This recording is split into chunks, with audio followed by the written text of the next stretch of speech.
Ito na yung nire-request nyo mga bossing. Sound check ng Apido Bluetooth dito sa SkyDrive 125 na carb type mga boss. Bali pwede rin naman to sa FI mga boss. Magpapalagay lang kayo dyan ng sensor.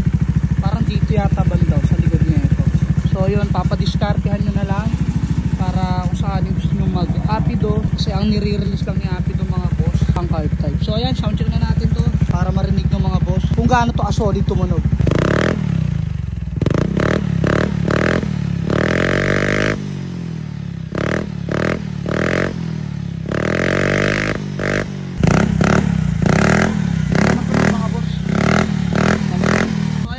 Bossing ko na gustong rumoksi ng Apido pang SkyDrive 125. Alam nyo na mga boss, dito lang yan sa KCC. Location natin mga boss, Dasma Cavite. Pin nyo na lang sa map, KCC Motorcars Sampaloc po. At kung malayo kayo mga boss, yung link ilalagay natin dyan sa comment section. At kung nandito naman kayo sa TikTok, matik yan mga boss, ito meron tayo dyang yellow basket, pindutin nyo lang yan at i-check out na. Solid mga boss.